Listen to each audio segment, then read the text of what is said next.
Okay.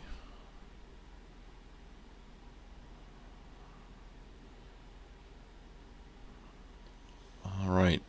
I am here.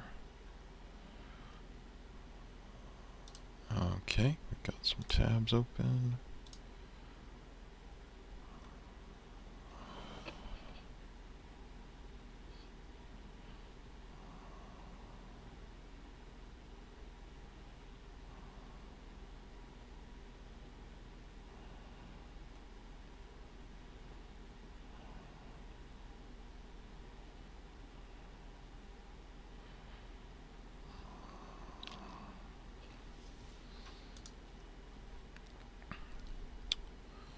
Okay, we've got one viewer.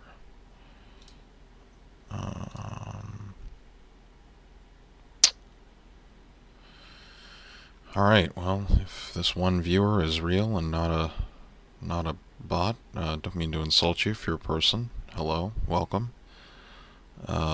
Please join the chat if you're inclined.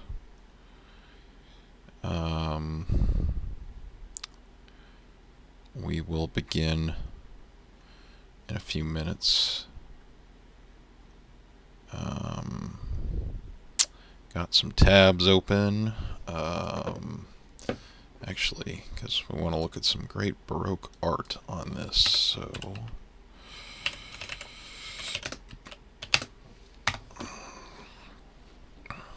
Man, just beautiful.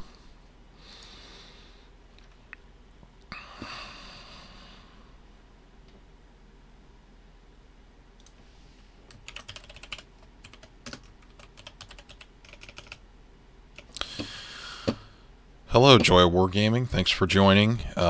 Big fan of your channel. I try and watch most of your stuff, but I do apologize. I haven't been able to watch some of the recent videos.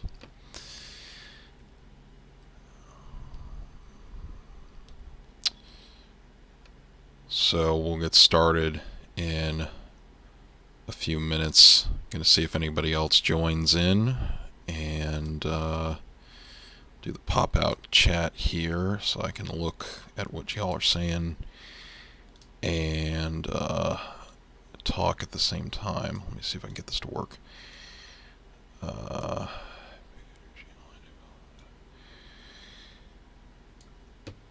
Okay, I think that should work.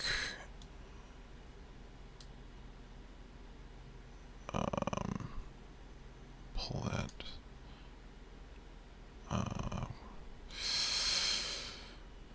Sometimes with this tech, I feel like I belong in the Baroque period. Alright.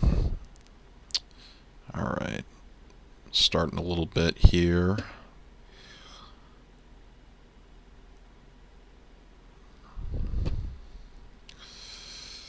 Got some maps. Maybe talk about those a little bit, so if people don't know. I've got some gorgeous Baroque architecture and art. It's probably my favorite period of European art.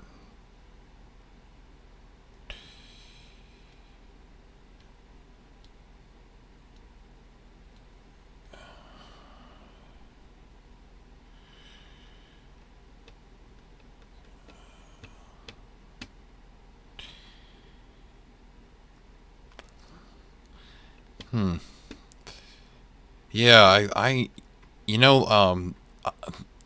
it's actually interesting you bring up that point because I did read an article I found on one of my academic databases that talked about I didn't know that. That makes sense though, because I've heard other channels complain that they strike the W word, the three-letter word. But I did. But what I was trying to say was I found something about war games that actually predated Kriegspiel, because I think most people know that's like the first one. The first, I guess, more famous one, but there was others that dated back to even before Napoleon, interestingly enough. So I'm sure there was probably stuff even before that if I had to guess, but that's just my educated guess. All right, I think I'll get the discussion started. So this is another period that I think isn't wargamed as much, even though I would say it's probably the most like one of the most impactful periods of European history. Caused a major realignment. And obviously, since I'm into the Eastern stuff and the Habsburgs, probably I know more about that situation in the Great Turkish Wars a little bit and that sort of thing. But I did read a good book about Louis the 14th and it's a really good academic book, really thorough. And I forget the title and the author, but I do remember the author, I think, was a former U.S. Army officer, I believe. But yeah, so we've got, obviously this is like a long-term map, and then we've got the short-term map, or the 1700 at least. So I guess I'll start talking about the Habsburgs.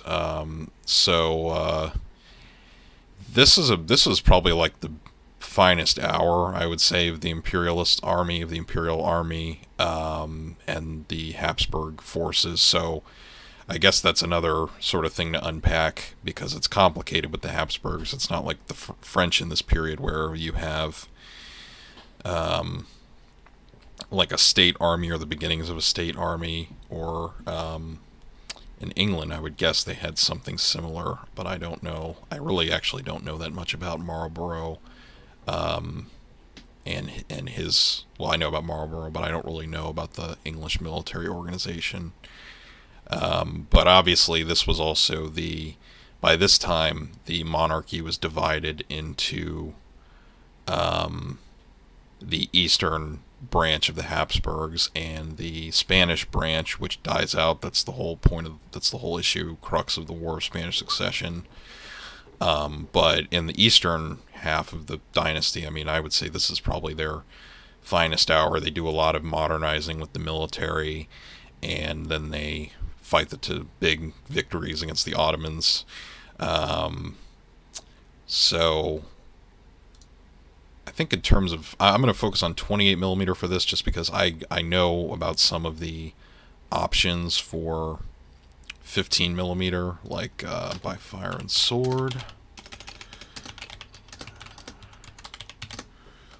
Let's see if we can go to, okay, this is the Polish website. Let me go back to the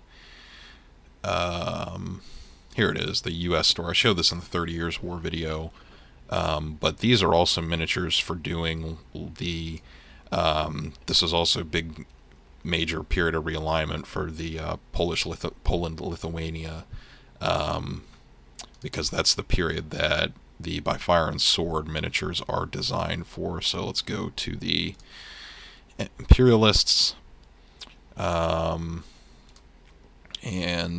so these are some options for 15 millimeter, but I don't really know that much about 15 mil for this period in general. So all right, kind of got off track with what I was trying to discuss, but so in this period, you've got the monarchy's forces. So these are going to be recruited a lot from the crown, the ancestral, what the dynasty referred to as the ancestral crown lands. So you've got Bohemia, which is the Czech Republic area, Slovakia, this region. You've got Austria, and then eventually, of course, they take back most of Hungary after the Great Turkish Wars. And so you have, the forces are really divided into like the various crown lands, and it also gets complicated because during most of the Great Turkish War, it was still very much a... Oh, yeah, sure. Sorry about that. Yeah, so we're talking about the 1680s to the so about 1680 to about 1720, and so the two big wars that I just wanted to go over in terms of wargaming would be the Great Turkish Wars in this area, and then a little bit on the War of Spanish Succession, but mostly how it relates to the organization of the Habsburg forces. Yeah, sorry about the confusion there. So the so yeah, as I was trying to get to, and I got ahead of myself.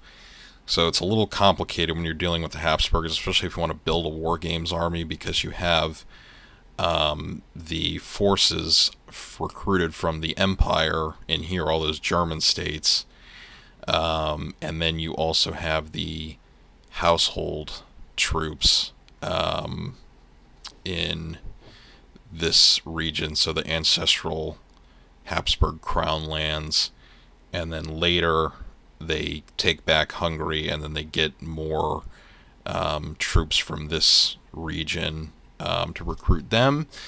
And then the big other enemy for the dynasty in this period is France, and France kind of takes a swing at everybody mostly in this period. So and then this is also the period, as I was getting to earlier, where the Habsburgs had already kind of split their dynasty after Charles V had died or abdicated in the 16th century. But the Spanish line of the family dies out. That's the whole crux of as I said, mentioned the crux of the whole War of the Spanish Succession. From 1700 to about 1720. So a lot happens, a lot goes on. Pretty big political realignment for the Ottomans and for Europe, and so there's a lot of wars. So in terms of the Austrian household or crown land troops, I'll say, because so you have the imperial troops that are recruited from the empire, and then you have the crown land troops. But for most of, starting like at the beginning of the period, so like roughly the 1680s, you still have a lot of basically contracting, military contracting, so mercenaries, recruited by the state, and so you have a lot of different uniform colors, and then so it's very much like the 30 Years' War in that there is uniformity, but it's pretty. Let's go back to our map. It's pretty kind of depends on the captain in question, what kind of materials they can get, what they can afford. A really good book that I reviewed on the channel that goes in detail into this earlier period is, let me look it up.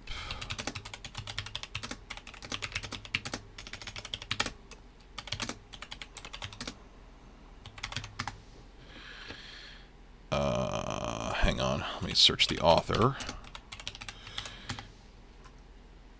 And here it is, Volume 2.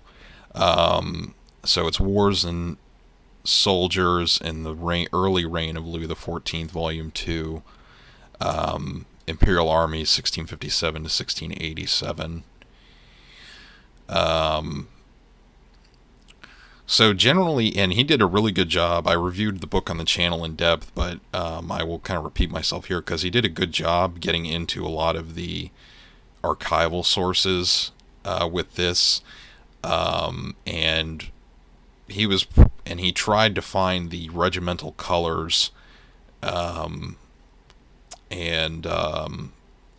look into it. But a lot of times you'll have he writes about how you'll have the receipts, basically, or the purchase orders for these different regiments, and then, but they're not really like, they'll say, oh, we ordered cloth or we ordered dye, but it's not elaborated on what color.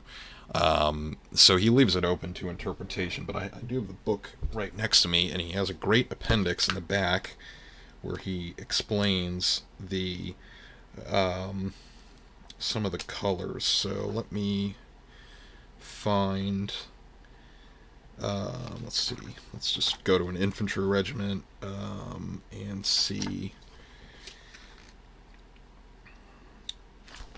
what some of these colors were, because it's really varied. Now, when I got into researching this, I was under the impression that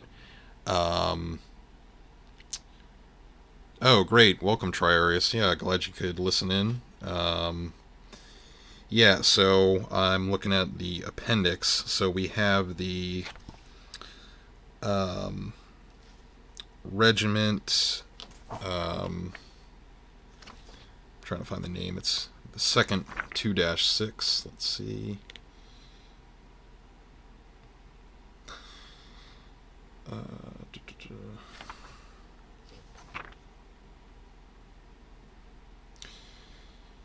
Yeah, so this is the Jung Starhemberg Regiment, and so this regiment in 1675, he does have colors. So for a private, it would be a dark gray coat with red stockings, and then a little bit later, you have the same regiment in 1689. They have the pearl gray coat. And it says white piping, pearl gray coat, cuffs, waistcoat, stockings, brass buttons, and a red cravat with black headgear. And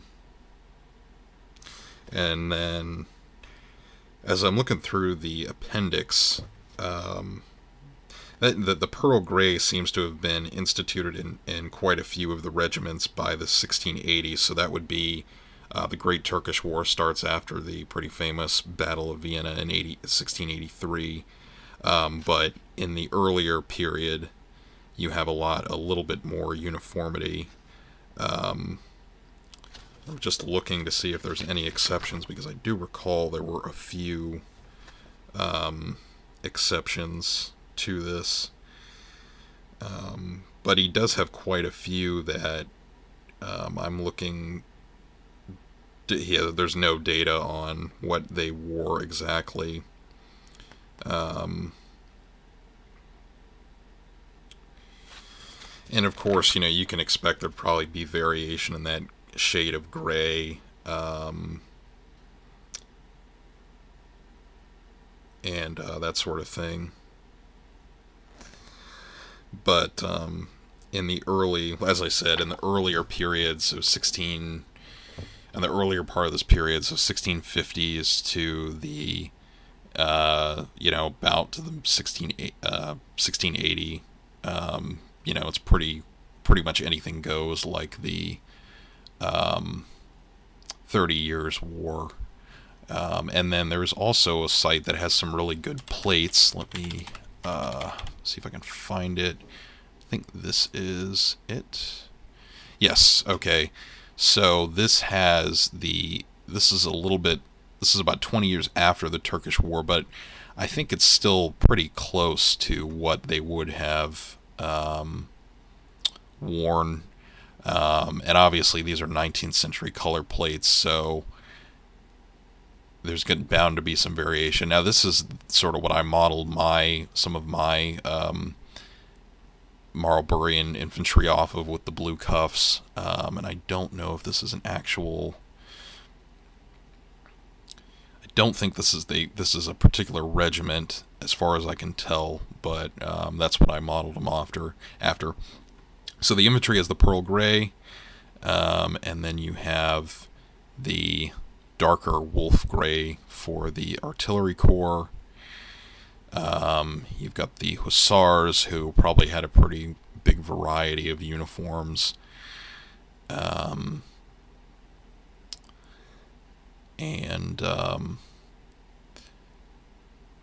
Yeah, so this is later. We're getting into the later period now, 1730s, so they do have a few of these color plates. But the book demonstrates, pearl gray generally for the Austrians, for the Austrian ancestral sort of the Crown Land troops. But with the Empire, you're going to have more, a greater variety. And in terms of miniatures, so I've bought some of their Ottomans that I really recommend. This is Warfare Miniatures USA, and they actually, this is the same, this is the US branch of the League of Augsburg, so they have some rules for this period that I do want to try out, especially because they have this one that has the Great Northern War and the Eastern Wars. So it has, let me see, it's got the Imperialists and the Ottoman lists, which are always what I'm looking for in these black powder games.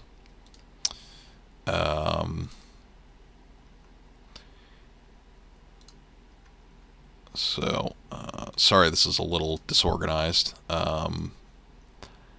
in terms of my presentation, but I'm just trying to have discuss these things as they come up. But and the good thing about this period is the uniforms don't really change too much nation to nation within Western Europe. So you can get the firing line from them, but it's not, you can change out the flags pretty easily and do that. They're sold out of a lot. People must be really getting into Baroque Wargaming. That's great. So I'm just going to go back real quick. I bought some of their Ottomans, and I really like them, as I said. So we'll just take a look at just the firing line. These are all metal, and some of them have the grenadiers in those mitre caps. So these are metal, but if you want something that's pretty cheap and plastic, I reviewed this set on the channel. Hang on. Starter. Let me see if I can find it. There we go. So you can build this. This is like a really great value set. I have it. I still need to work on it, but I just haven't been doing it because there's no one that is interested in this historical wargaming black powder stuff in my area. So it's kind of hard to stay motivated. But I really like this because you do get a lot. You get 1, 2, 3, 4 infantry brigades. You get some cavalry, and you get 3 cannon and 3 officers. So I think this is a pretty good set. Now, I think if you do these rules, they do have particular basing requirements. But I'm not sure. I haven't tried them. I would like to at some point. But they are... Oh, I'll go back. I think this is a pretty good way if you want to get an army going for this period. Because you get a lot, and in 28 millimeter.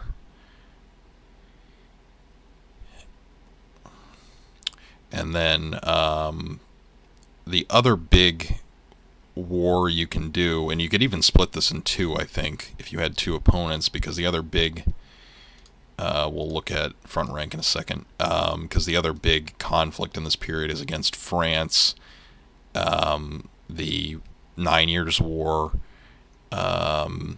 or the War of the Grand Alliance, and then you have the Spanish War of Spanish Succession I mentioned already, in 1700 to I think I made a mistake. I think that was 1714. I'm gonna fact check myself here. Yeah, 1714, so I made a mistake there. I thought it was 1720.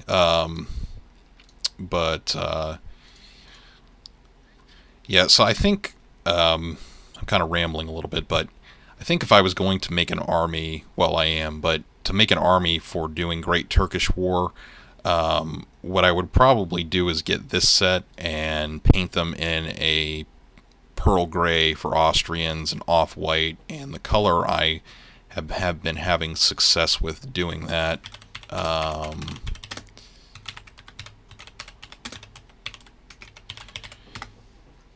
My horrible spelling.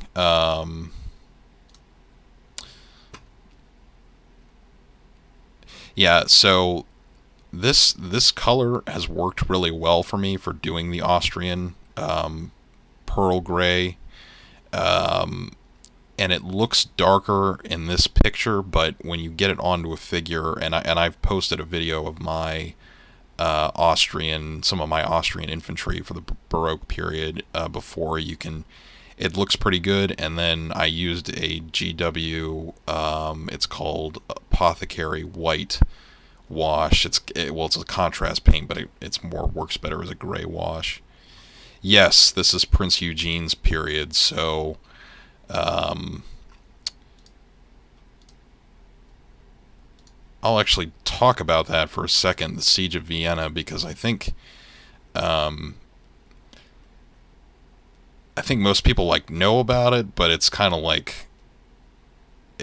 interesting.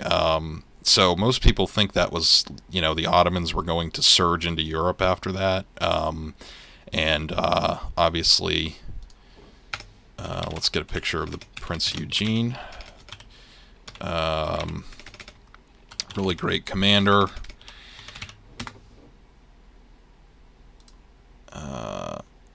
Let's see. There he is. Get him on a horse. Yeah. So I think most people know. The Ottomans besieged Vienna, and then the Poles kind of rode in and saved them. But I think one of the misconceptions is the Ottomans were actually really in a weak position by the time they were at Vienna, or at 1683, I should say.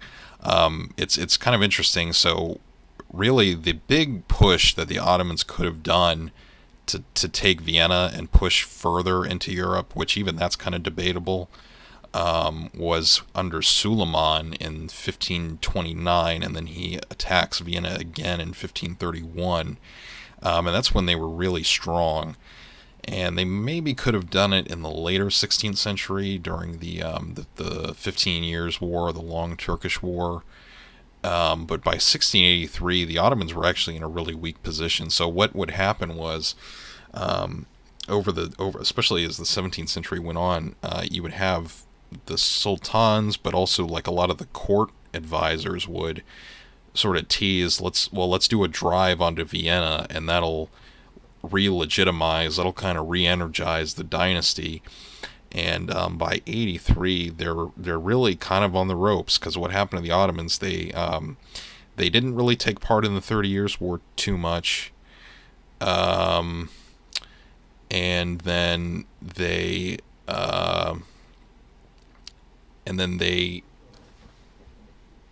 sorry, I lost my train of thought there for a second.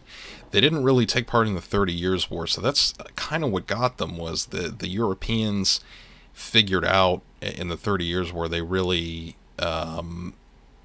mastered the military contracting system.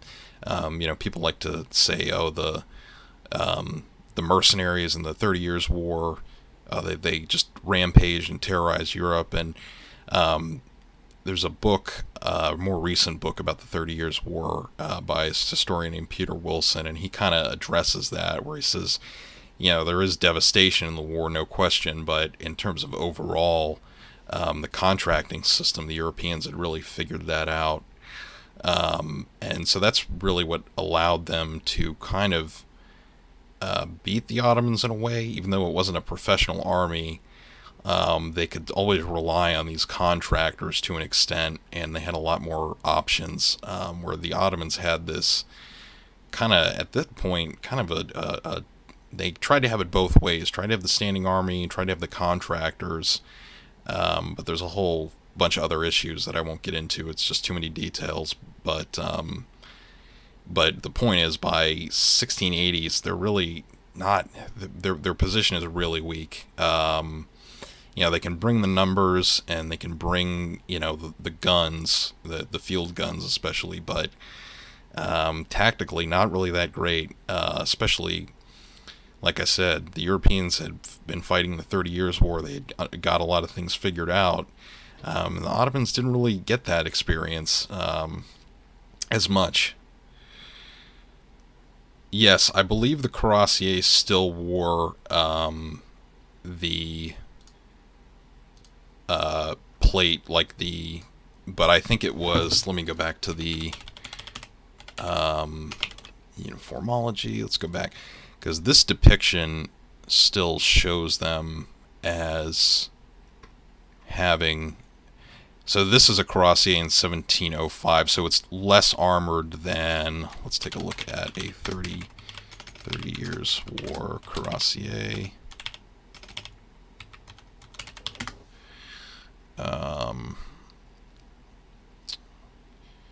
Yeah, so you do see, this is like in the, a Pinterest link.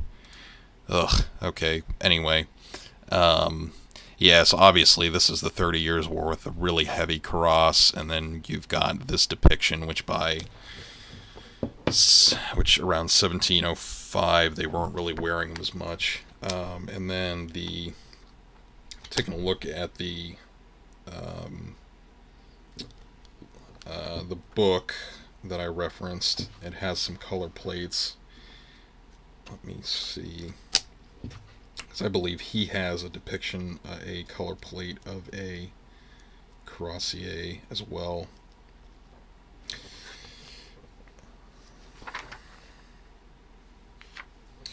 Yep, so the picture in the color plate in this book that depicts the cuirassier, which if I had an electronic copy, I would show it on screen, but they're a little more, it's kind of an intermediary between this and this for the 1680s, or this is 1650 to 64, so mid 17th century, mid to late 17th century. So in that one, it's similar to this, but he has the sleeve armor still, and the same helmet, but this looks like they were starting to do less armor on them.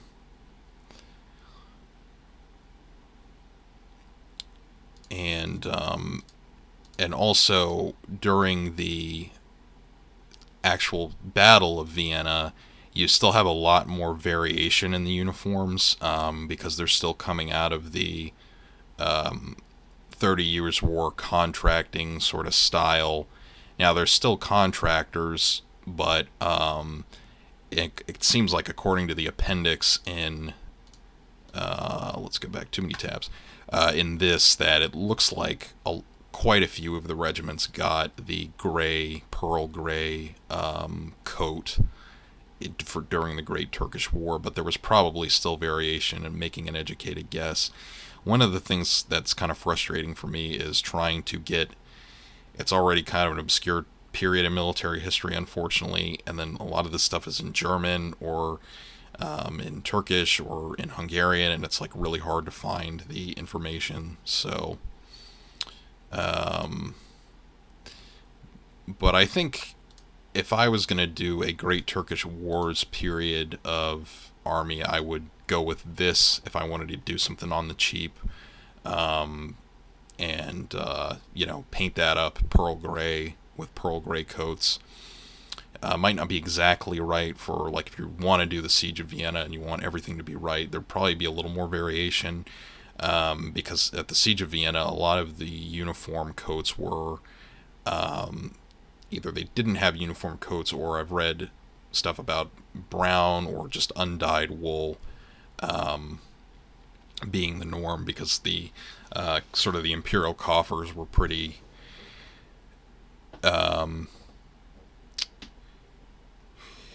yeah, it's always hard to get sources for this stuff. I mean, it's like so much like World War II is everywhere, and that's great. I like World War II as well, but and Napoleonics, there's tons and tons of stuff, but especially when you want to get like something like this where it's not, there's not much in English, and German is extremely difficult. 1 second, just gonna check my little. Okay, 4 people. Yeah, and like I said, these are really good miniatures. Their Ottoman line for the late 17th century is excellent. So they actually taught me something because that I didn't really know. So for an Ottoman army, if you want to do Great Turkish Wars era, this is sort of the iconic Janissary sort of uniform that they wore in the 16th century. But by the 17th century, you have they wear that as a dress uniform, and then they wear this as sort of a campaigning uniform. Now, one interesting thing for if you want to do 2 armies and build an Ottoman, op for, you will want Janissaries, but you'll actually want more. Let me see if I can find them. Catalog. Let's go back to the catalog and go to.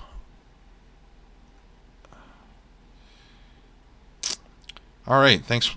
Joy of Wargaming. Thanks for joining us. Hope you liked it, and yeah, definitely watch the rest later.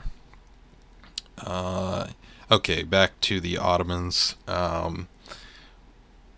So, yeah, this is their campaign dress, and then we've got. I'm trying to find. So you could use these as some of the mercenaries. So what they started to do in the late 17th century, especially in the. I think it was the. I'm trying to remember. It's the War of. Oh, thank you. I appreciate that. Siege of Candia. I think that's... Yes. Okay, so... so during... I actually read a pretty interesting article. So during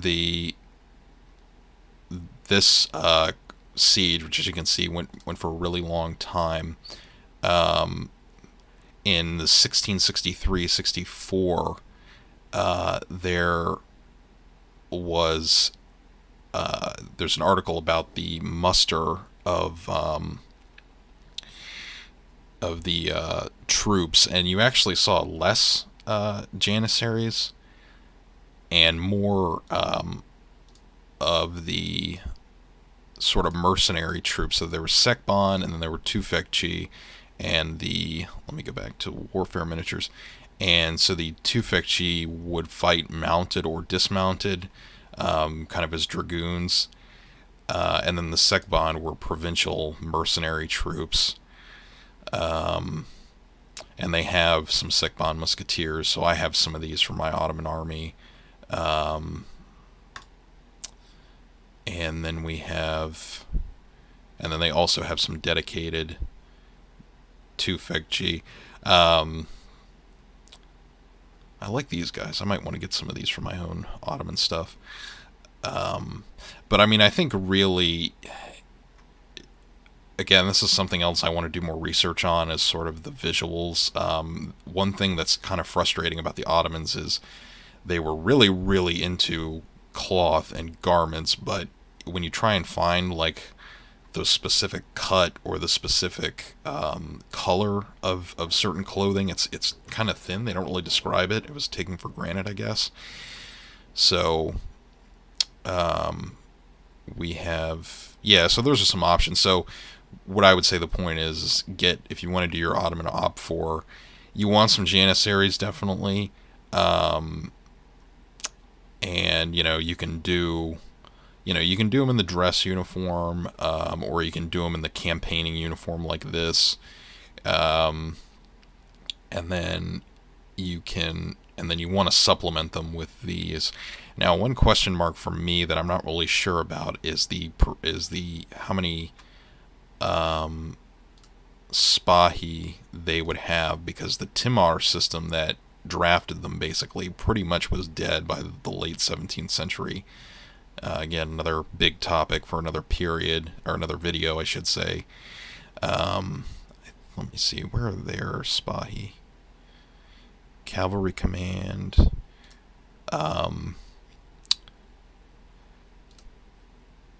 So they've got some with guns. So by this period, the Ottoman cavalry did start using pistols and firearms. But again, I have to figure out how prevalent they really were.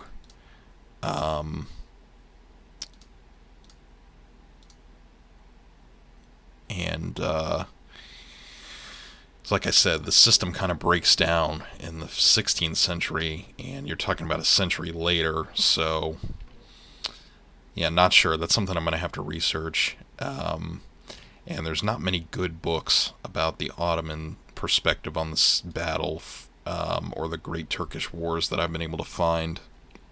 One book I will recommend, though, overall about the Ottomans in this period that's also kind of interesting. Let me find it. It's by a historian named Virginia Oxon. Let's go to... Yeah, we can just look on... wait, I'll just look on Google. Oh, here we go, the publisher. No, this is not the right one, although this does look interesting. Might have to bookmark that for later. Yeah,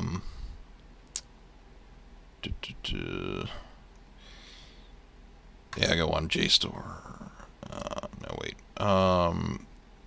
Yeah, Google Books. Yeah, so this book is pretty good. And it covers quite a bit of history. It says 1700 1870, but it does go into the 1680s.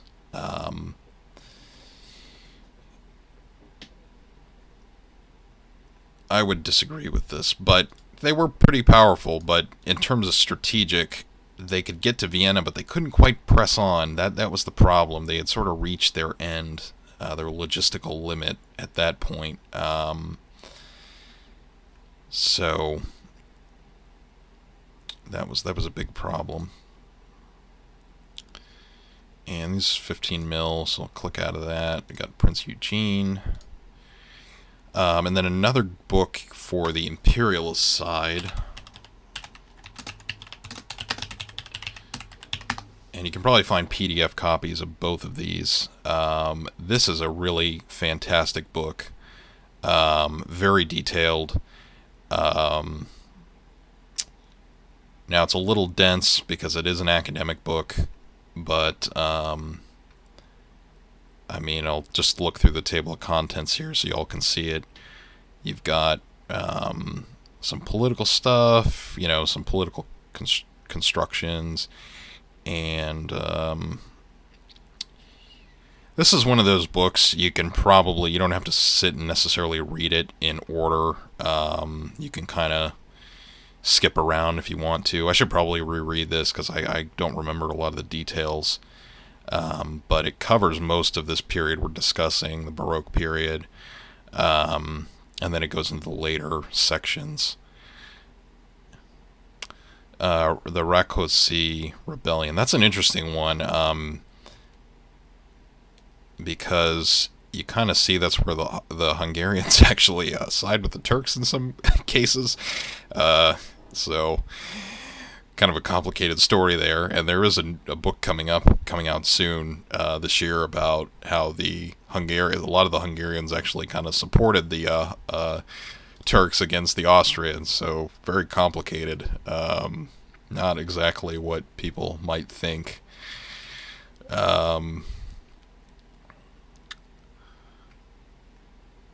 And I think this is actually Warfare is probably the only people I know that actually make Ottomans with this style of Janissaries, I should say, with the later correct style of uniform. Now, I mean, I wouldn't be a stickler if I was gonna run a great Turkish war game, you know, having Janissaries in a dress uniform. So, um, you know, it's just one of those things. But you can, if you want to definitely do something that's for this period.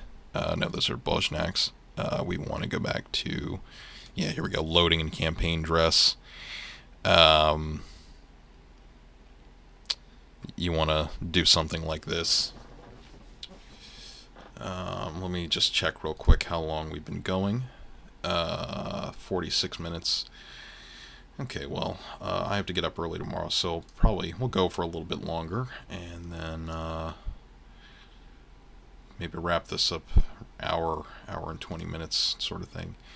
Now, there's also front rank, so I haven't bought from them before, but these do look really nice. We've got some Danish infantry here. They're all 28 mil. I wonder if they have any examples of imperialists. Got the French. Who is this? Pirate.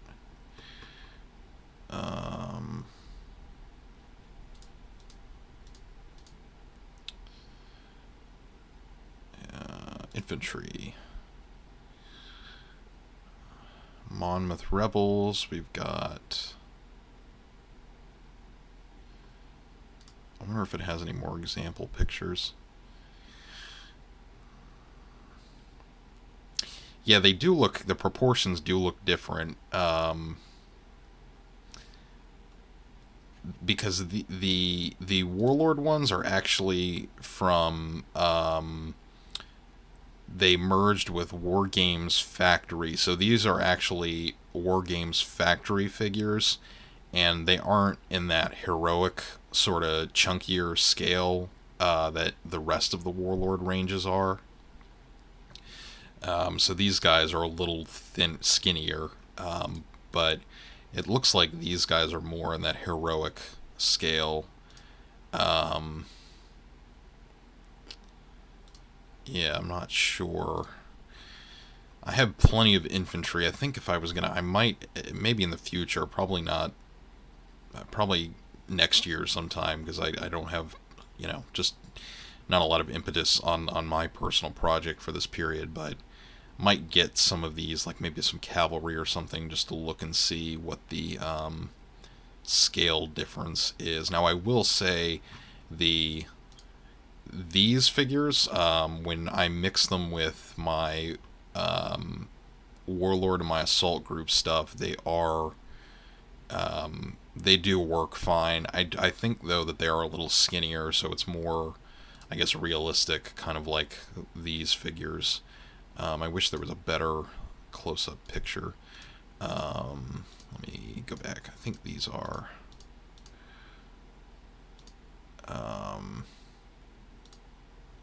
just trying to find... I think you can get a better sense from the artillery crew. So, yeah, they're a little skinnier, and these guys look a little more shorter and stockier. Interesting. So, yeah, it might be a little different. Actually, this reminds me, so a lot of the Imperialist army during the Great Turkish War and then the War of Spanish Succession still were using matchlocks, actually. Now there was obviously flintlocks, but they were kind of more limited use. Just taking a sip of water.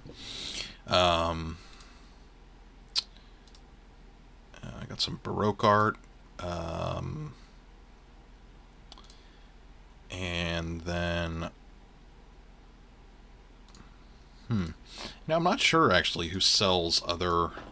Let's see. 28 mil War of Spanish Succession.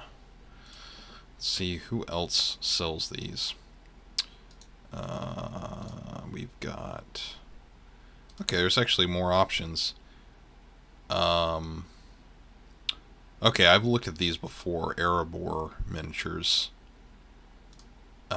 These look pretty nice. Let me see. Crimean War. Here we go. War of the Spanish Succession.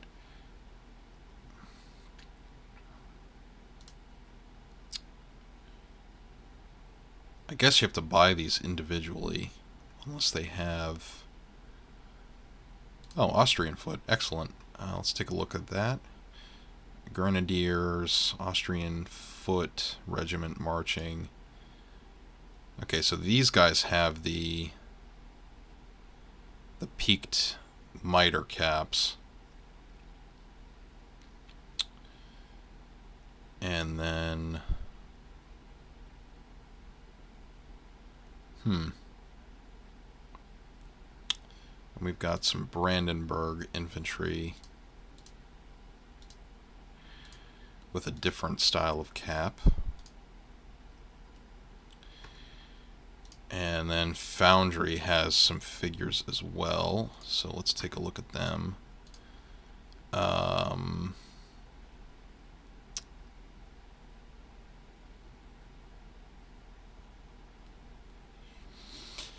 And so, in the War of Spanish Succession, from what I understand, is there was still some limited use of pikemen in some formations. And I would guess that was probably used a bit in the Great Turkish War as well, but the muskets were a lot stronger. So they've got quite a few different options. Informal tricorns, infantry, firing, marching. So these guys look a little more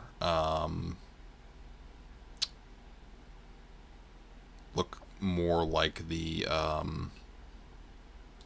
ones from what's the website we were looking at just now? Yeah, from Front Rank. So, and these look a little skinnier. So it seems like with this period you would probably need to kind of commit to one manufacturer, just because it looks like there's some differences in the scaling. Now, it looks like Foundry and Front Rank would mix pretty easily. And then for Ottomans, you know, there's really, other than Warfare Miniatures and Warlord and Assault Group, because the Assault Group ranges for earlier. Let me see. Let's see. 28mm Ottomans. Brigade Games. Let's see what they have.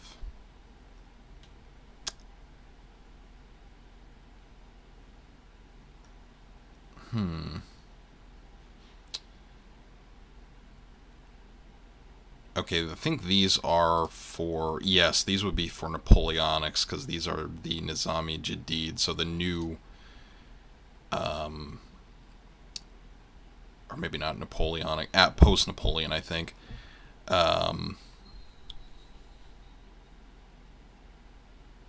This was the new army. This was the army that was instituted after the abolition of the Janissaries. That's right. So that was the... I think that was the... Let me fact check myself here.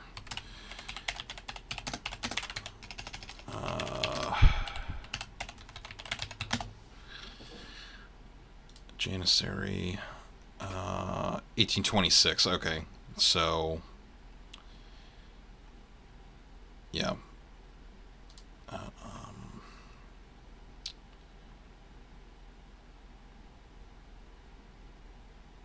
And created a new army. Yeah. So these are the 18 later, like 19th century Ottoman soldiers.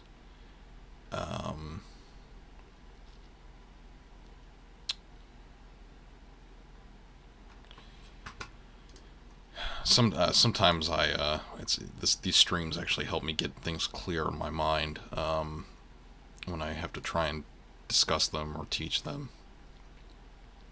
So it looks like there's a lot of good options here from Foundry as well. And let's see, can you switch to US dollars or 12 Let me convert that real quick. 12 GBP to USD. Okay, $16 for for 8 figures. That's not bad for metal miniatures. And let's see if they have like a if they have like some unit packs or anything. I guess these are the unit packs, so you might have to buy a few of these. But they are doing a sale. So you've got pikemen, you've got the Dutch.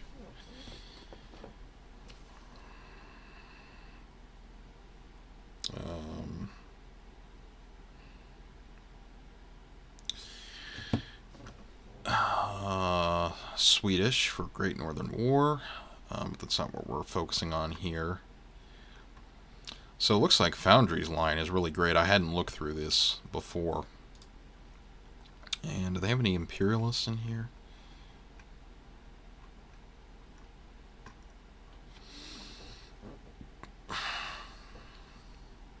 Doesn't look like it, unfortunately.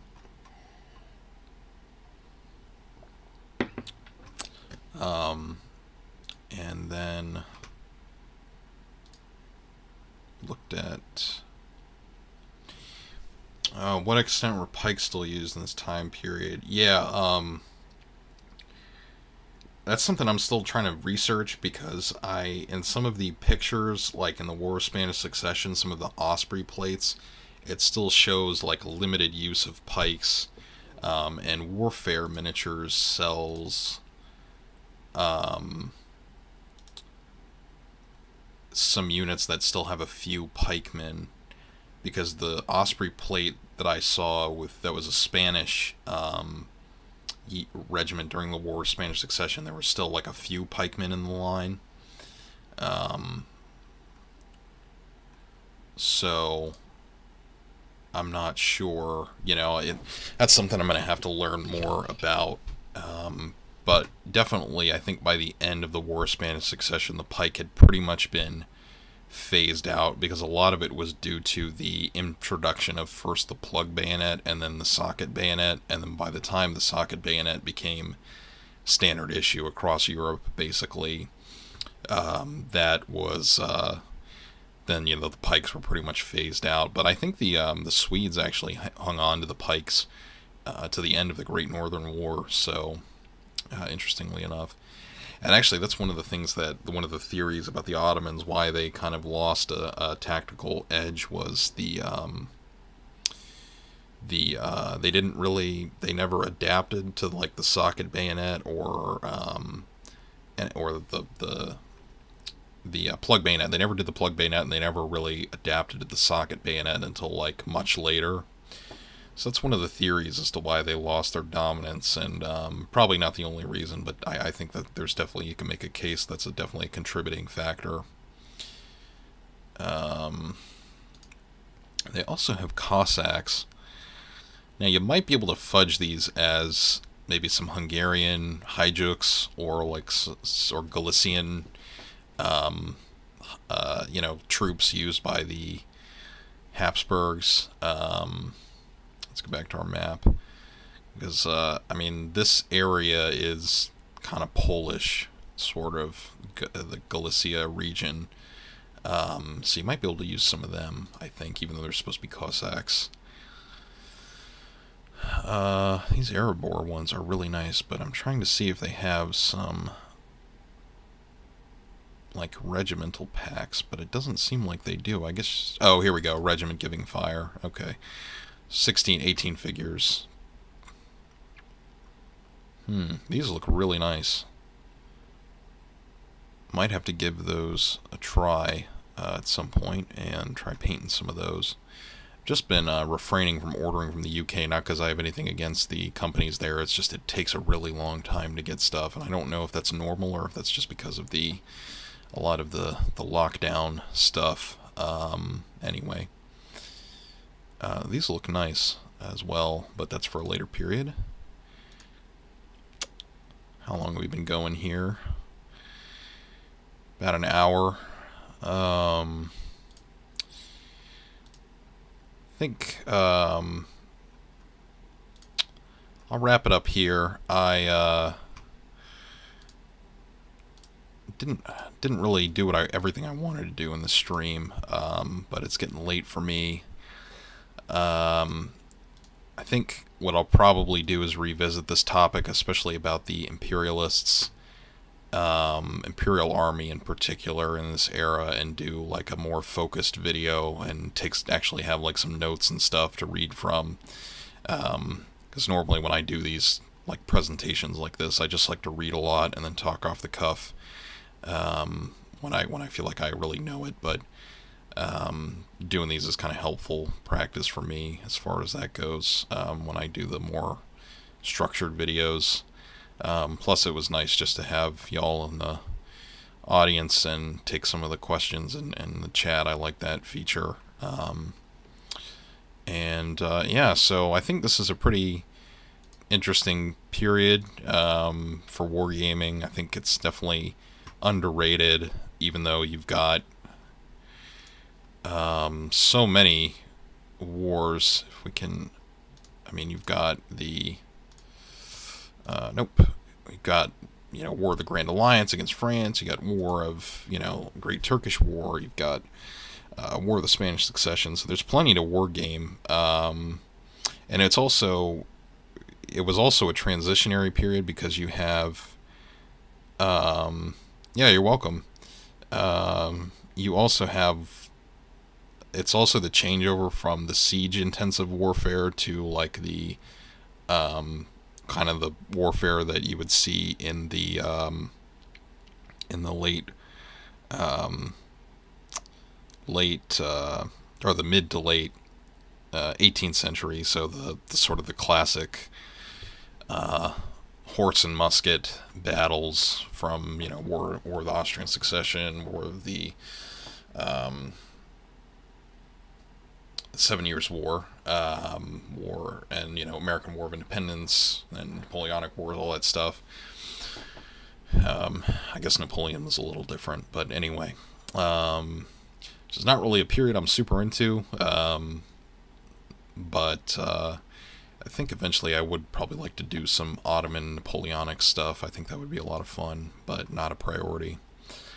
And then, of course, by the end of this era, just to kind of, as we're wrapping up the video, Spain is under control of the Bourbons, and then the Habsburg monarchy is at this extent that it is, and like I said, probably its finest hour, but it was still, you know, still a very important European power. I mean, even up until World War One. It's kind of it's a little exaggerated that it was like this totally dysfunctional, you know, backward state into World War One. That's sort of the older school of Habsburg history, but there's been some good books discussing that later period. But that might be another video I'll do. So hope this was kind of helpful and you enjoyed the discussion.